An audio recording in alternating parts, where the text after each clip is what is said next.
পবিত্র কোরআনে এই রমাদান শব্দটির উল্লেখ করা হয়েছে। শয়তানকে শিকলবন্দি করা হয় প্রত্যেক কর্মে নিয়তের উপর নির্ভরশীল, অর্থাৎ নাওয়াইতুয়ান বলে কোনো ধরনের নিয়ত এক্সিস্ট করে না। মানে দাবি করা হয় 90% মানুষ মুসলমান, মানুষ নামাজই পড়ে না, সে দেশে তারাবের প্রশ্নটা একটা বিলাসিতা ছাড়া কিছুই না।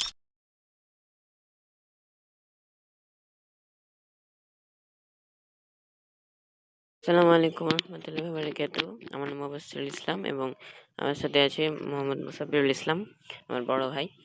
তো আপনারা দেখছেন সালাফি দাওয়া প্ল্যাটফর্ম। আজকে থেকে আমরা শুরু করছি রমজান সিরিজ। এখানে রমজানের বিষয়ে বিভিন্ন ধরনের প্রশ্ন এবং উত্তর হবে ইনশাআল্লাহ। তো আসসালামু আলাইকুম মুসাব্বিরুল ভাই, কেমন আছেন? ওয়ালাইকুম আসসালাম রহমতুল্লাহ। আলহামদুলিল্লাহ, ভালো আছি। তুমি কেমন আছো? আলহামদুলিল্লাহ, আমি ভালো আছি। তো আমরা আপনাকে আজকে কয়েকটি প্রশ্ন করব। তো সর্বপ্রথম প্রশ্ন আমরা করছি, সেটা হচ্ছে রমজান মাস কেন গুরুত্বপূর্ণ? যদি রমাদান বা রমজান আমরা যেটা বাংলাতে বলে থাকি, তো যদি রমাদান নিয়ে বলতে হয়, তো রমাদান আরবি শব্দ, যার অর্থ অনেকটা এরকম যে কোনো কিছুকে জ্বালিয়ে দেওয়া বা পুড়িয়ে দেওয়া, এভাবে এরকম কিছু অর্থ বলা বোঝানো হয় এর দ্বারা, অ্যারাবিক ডিকশনারি অনুযায়ী। রমাদান মাস যেহেতু আমাদের গুনাহগুলোকে পুড়িয়ে দেয়, জ্বালিয়ে দেয়, সেই হিসাবে এই অর্থটা ব্যবহার করা যেতে পারে। এবং পবিত্র কোরআনে এই রমাদান শব্দটির উল্লেখ করা হয়েছে, এটা আছে সূরা বাকারা সূরা নম্বর 2 আয়াত নম্বর 185। সেখানে আল্লাহ সুবহানাহু ওয়া তাআলা বলছেন, শাহরু রমাদান আল্লাযী উনজিলা ফীহিল কুরআন, রমজান মাস যে মাসে কোরআন নাজিল করা হয়েছে মানুষের জন্য হিদায়াত স্বরূপ, অর্থাৎ মানুষ যাতে হিদায়াত লাভ করতে পারে। অর্থাৎ রমাদান মাস এই জন্যই গুরুত্বপূর্ণ যে কোরআনে এই রমাদান মাস সম্পর্কে উল্লেখ করা হয়েছে এবং এই রমজান মাসে যে সিয়াম পালন করতে হবে এটা উল্লেখ করা হয়েছে। যেমন বলা হয়েছে সূরা বাকারা সূরা নম্বর 2 আয়াত নম্বর 183-তে, যেমন কুতিবা আলাইকুমুস সিয়াম, এটা আছে সূরা বাকারা সূরা নম্বর 2 আয়াত নম্বর 186 থেকে 187 পর্যন্ত। যদি আমরা পড়ি তাহলে রমজানের সিয়ামে কি কি করতে হবে সম্পর্কে কিছু ঘটনা, কিছু তথ্য দেওয়া আছে এই কোরআন মাজিদে। এছাড়াও হাদিস রয়েছে সহিহ বুখারী, যদি কিতাবুস সাওম পড়ি আমরা, হাদিস নাম্বার 1904, 1903, 1904, এই সমস্ত হাদিসগুলো আমরা যদি দেখি। এছাড়াও সহিহ বুখারী হাদিস নাম্বার 1899, এখানে উল্লেখ করা হয়েছে যে যখন রমজান মাস আসে তখন শয়তানকে শিকলবন্দি করা হয় এবং রহমতের দরজাগুলো খুলে দেওয়া হয়। এছাড়াও আরও কিছু হাদিস উল্লেখ করা হয়েছে যে যখন রমাদান মাস আসে তখন শয়তানকে শিকলবন্দি করা হয়, অর্থাৎ শয়তানকে শৃঙ্খলাবদ্ধ করা হয়, রহমতের দরজা খুলে দেওয়া হয়, জাহান্নামের দরজাগুলো বন্ধ করে দেওয়া হয়। তো এই সমস্ত কারণে রমাদান মাস হচ্ছে গুরুত্বপূর্ণ মাস। আশা করছি আপনার উত্তরটা পেয়েছেন। আসলে খুবই সুন্দর উত্তর হয়েছে। তো আজকে আমরা দ্বিতীয় প্রশ্ন করছি, সেটা হচ্ছে যে অনেকে যে রোজার নিয়ত করে, তো এই নিয়তটা কিভাবে করতে হবে আর কখন করতে হবে? হ্যাঁ, এবার প্রশ্ন হচ্ছে যে রমাদান মাস বা রোজার নিয়ত আমরা কখন করব, তাই তো? নিয়ত আরবি শব্দ, যার অর্থ হচ্ছে ইচ্ছা করা। সহিহ বুখারী হাদিস নাম্বার 1, সেখানে ইসলামের দ্বিতীয় খলিফা উমর রাদিয়াল্লাহু আনহু তিনি বলছেন যে আমি রাসূলুল্লাহ সাল্লাল্লাহু আলাইহি সাল্লামকে বলতে শুনেছি যে নিয়ত ইন্নামা আমালু বিন্নিয়াহ, প্রত্যেক কর্মে নিয়তের উপর নির্ভরশীল, অর্থাৎ নিয়ত হচ্ছে প্রত্যেক কর্মের জন্য গুরুত্বপূর্ণ একটি বিষয়। যদি নিয়ত না করা হয় কোনো আমলই কবুল করা হবে না। আর আরেকটি হাদিস সুনান আবু দাউদ হাদিস নাম্বার 2454, এখানে উল্লেখ করা হয়েছে যে ব্যক্তি ফজরের ওয়াক্ত শুরু হওয়ার পূর্বে যদি নিয়ত না করে রোজার, তাহলে তার রোজা কবুল হবে না। অর্থাৎ ফরজ রোজার নিয়তটা আমাদের কখন করতে হবে? যখন ফজর ওয়াক্ত শুরু হওয়ার আগেই। হ্যাঁ, আর এছাড়াও যদি আমরা পুরো রমজান মাসের আগেই নিয়তটা করি, অর্থাৎ রমজান আসার আগেই যে আমি পুরো 1 মাস সিয়াম পালন করব এই বিষয়ে, তাহলেও সমস্যা নেই, আমরা সেটাও করতে পারি। আর এখানে একটি ভুল ধারণা দূর করে দেওয়া ভালো। অনেকে মনে করে যে নিয়ত মানে আরবিতে নাওয়াইতুয়ান বলতে হবে। তো এই নাওয়াইতুয়ান বলে কোনো ধরনের নিয়ত এক্সিস্ট করে না, এগুলো এক্সিস্ট করে না। আমি এভাবে বলবো, এই ধরনের নিয়ত মানে নাওয়াইতুয়ান, এগুলো এক্সিস্টই করে না। কোরআন এবং হাদিসের কোনো জায়গাতে নাওয়াই তুয়ান বলে এই ধরনের নিয়তের কোনো ধরনের কথা বলা হয়নি, বরং কি বলা হয়েছে, ইন্নামা আমালু বিন্নিয়া, প্রত্যেক আমল নিয়তের উপর নির্ভরশীল। নিয়ত মানে কি? ইচ্ছা করা। আর ইচ্ছা কি আমরা মুখ দিয়ে করি না মনে মনে করি? অবশ্যই মনে মনে। সুতরাং আমাদের এই বিষয়গুলো বুঝতে হবে যে নিয়ত এটি শুধুমাত্র আমাদের অন্তর দিয়ে হবে। এখন আমি ফজরের পর, ফজরের আগে, আমি ফজরের আগে যদি সাহারি খাওয়ার জন্য ঘুম থেকে উঠি, তাহলে আমি কিসের জন্য সাহারি খাওয়ার জন্য ঘুম থেকে উঠলাম? যে আমি সাহারি করে এখন চুরি করতে যাব এই জন্য নাকি? মানে এখন ভাত খেয়ে আমি চুরি করতে যাব বা অন্য কোনো কাজ করতে যাব এই জন্য, নাকি সিয়াম রাখার জন্য? অ্যান্সার কি হবে? অবশ্যই সিয়াম রাখার জন্য হবে, তাই না?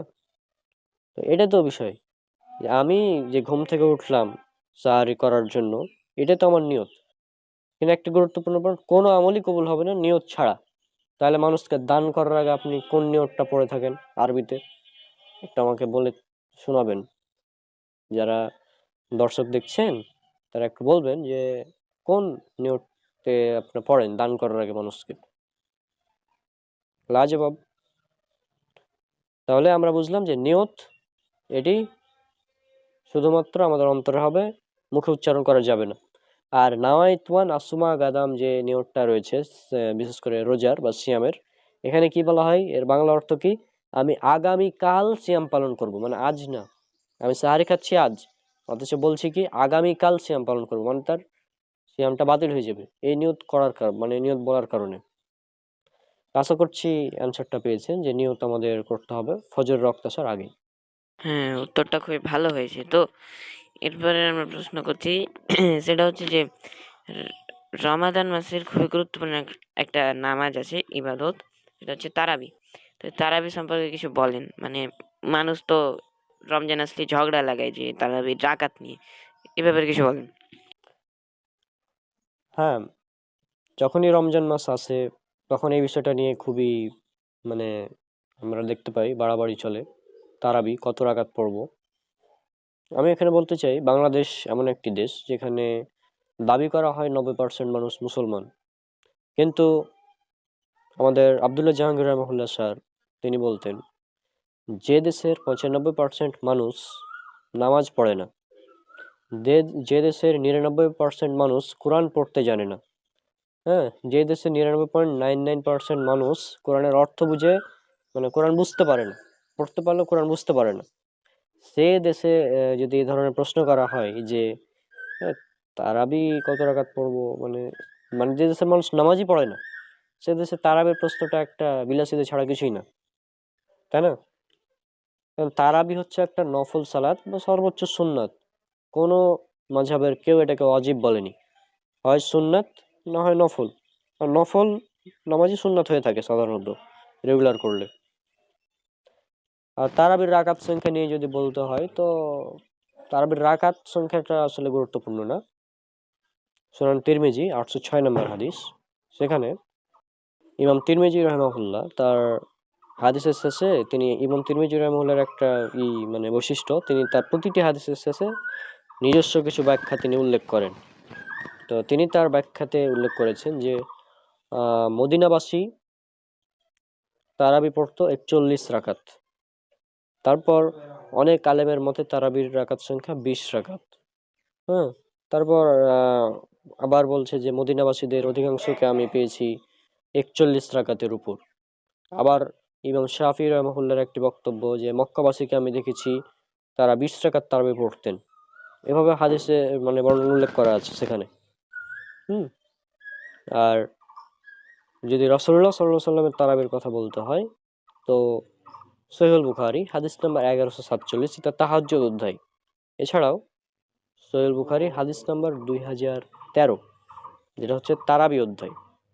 একটা জিনিস এখানে লক্ষণীয়, ইমাম বুখারী রাহিমাহুল্লাহ সে সময়, আজ থেকে 1200 বছরেরও বেশি সময় আগে, তারাবি এবং তাহাজ্জুদ নামে দুটি আলাদা অধ্যায় রচনা করেছেন। দুটি অধ্যায় একই হাদিস নিয়ে এসেছেন। আচ্ছা, আমি দুই জায়গাতে একই জিনিস নিয়ে এলাম, এ দ্বারা আমি কি বুঝালাম? দুটি জিনিস একই, তাই না? আমি একটা জিনিসকে দুই জায়গাতে বসালাম, দুটো ফোল্ডারে বসালাম। মনে করো একটা যে কোনো ক্লাস, আমি সেখানে ফোল্ডার এ এবং ফোল্ডার বি দুই জায়গাতেই দিলাম। তার মানে আমি কি বোঝাচ্ছি? এ দুটো একই জিনিস, কিন্তু বৈশিষ্ট্যগত কিছু ভিন্নতা আছে, ওই জন্য আমি দুই জায়গাতে দিয়েছি। আমি যদি আমার কিছু একটা উদাহরণ দিই, উদাহরণটা আমি দিচ্ছি এই জন্য যাতে মানুষ বুঝতে পারে বিষয়টা, যে তারাবি এবং তাহাজ্জুদ সালাদটা আসলে আলাদা কোনো সালাত না, একই সালাত। এখন ফ্লুইড মোজাইক মডেল, এটা তুমি বড় ক্লাসে গেলে পাবা, ফ্লুইড মোজাইক মডেল। সেটা আমার বায়োকেমিস্ট্রি যে সাবজেক্ট সেখানেও আছে, যেটা প্ল্যান্ট অ্যানাটমি সেখানেও আছে।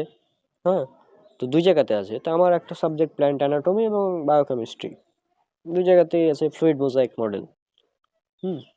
কারণ ফ্লুইড মোজাইক মডেল দুই জায়গাতেই আছে, সুতরাং আমি একটা প্ল্যান্ট অ্যানাটমির আর প্ল্যান্ট বায়োকেমিস্ট্রি সাইড দিয়ে দিলাম ফোল্ডার। তো ওখানেও আমি ফ্লুইড মোজাইকের ক্লাসটা রাখলাম, এখানেও ফ্লুইড মোজাইকের ক্লাসটা রাখলাম। দুটা দিয়ে আমি কি বুঝালাম? একই জিনিসটা একই, কিন্তু এখানেও প্রয়োজন, এখানেও প্রয়োজন। তাহলে ইমাম বুখারী রাহিমাহুল্লাহ যে জিনিসটা বোঝাতে চেয়েছেন, যে এই যে আমি হাদিস, আমার যে আয়েশা রাদিয়াল্লাহু আনহা থেকে বর্ণিত যে হাদিস, যে রাসূলুল্লাহ সাল্লাল্লাহু আলাইহি সাল্লাম তিনি রমাদান এবং রমাদানের বাইরে 11 রাকাতের বেশি পড়তেন না। মানে কি, কম পড়তেন বা 11 রাকাত পড়তেন, কিন্তু 11 রাকাতের বেশি পড়তেন না। কোন সালাত? তারাবির সালাত বা তাহাজ্জুদের সালাত, এই দুটো একই। এখান থেকে আমরা বুঝতে পারছি তারাবি বা তাহাজ্জুদের সালাত 11 রাকাতের বেশি হবে না। আর মিসকাত হাদিস নম্বর 1302, ইসলামের দ্বিতীয় খলিফা ওমর রাদিয়াল্লাহু আনহু তিনি উবাই বিন কাব এবং তামিম আদ-দারি এই দুজন সাহাবীকে দায়িত্ব দিলেন, মানে তাদেরকে আদেশ করলেন বা নির্দেশ দিলেন যে তোমরা লোকদেরকে নিয়ে তারাবির জামাত করো। আর সে সময় তারাবির জামাত হতো 11 রাকাতের। 11 রাকাত মানে কি 8 রাকাত এবং 3 রাকাত। এখানে আরেকটা প্রশ্ন করে অনেকেই, যে তোমরা তো 1 রাকাত তারাবি পড়ো, মানে আমরা 1 রাকাত তারাবি পড়ি না, সরি আমরা 1 রাকাত বিতর পড়ি, তারা বলে তাহলে তোমরা রমজানে কেন 3 রাকাত বিতর পড়ো? আর এর উত্তর হচ্ছে যে আমরা শুধু 1 রাকাত বিতর পড়ি না, আমরা 1 পড়ি, 3 পড়ি, 5ও পড়ি। আমি নিজে পড়েছি, আমি 1 পড়েছি, 3 পড়েছি, 5ও পড়েছি বিতর, আমি নিজেই পড়েছি, কারণ এই তিনটি হাদিস দ্বারা সাব্যস্ত। এছাড়াও 7 রাকাত 9 রাকাতের বর্ণনাও কোথাও কোথাও দেখা যায় কোনো কোনো হাদিসে। তো 1 থেকে 5 মানে 1, 3, 5 এটা হচ্ছে একদম, মানে কি বলবো, একদম হচ্ছে প্রতিষ্ঠিত। কিন্তু হানাফিদের নিকট 3 রাকাত বিতর, তাদের নিকট 1 রাকাত বিতর জায়েজ নয়। হাদিস বলছে জায়েজ, তারা বলছে জায়েজ না। সহিহ বুখারী হাদিস নম্বর 993, 1 রাকাত বিতর রাসূল সাল্লাল্লাহু আলাইহি ওয়াসাল্লাম পড়লেন, এরকম হাদিস আছে। 1 রাকাত বিতরের কথা পাওয়া যাচ্ছে। তারপর সহিহ বুখারীর একটি হাদিসে আছে সাহাবী মুয়াবিয়া রাদিয়াল্লাহু আনহু তিনিও 1 রাকাত বিতর পড়তেন। তো 1 রাকাত বিতর বর্ণনা আছে, কিন্তু হানাফিদের নিকটে জায়েজ নয়। তাহলে কি বুঝলাম? প্রথমত তারাবি রাকাত সংখ্যা নিয়ে মারামারি করা হাস্যকর বিষয়, যেখানে মানুষ ফরজ নামাজই পড়ে না। তার দ্বিতীয় কথা, যদি তারাবির নামাজ পড়তেই হয় তাহলে সুন্দরভাবে পড়তে হবে, 2 রাকাত করে। হ্যাঁ, 41 রাকাত পড়ো, যেহেতু বর্ণনা পাওয়া যাচ্ছে, কে নিষেধ করেছে, তাই না? আমাদের কথা হলো 8 রাকাত রাসূল সাল্লাল্লাহু আলাইহি ওয়াসাল্লামের সুন্নাহ। উমর রাদিয়াল্লাহু আনহু তিনি 8 রাকাত তারাবি চালু করেছিলেন। উমর রাদিয়াল্লাহু আনহুর জামানে 8 রাকাত তারাবি পড়া হতো। তিনটি বিষয়। আর 20 রাকাত তারাবি জায়েজ, 36 রাকাত তারাবিও জায়েজ, 41 রাকাতও জায়েজ।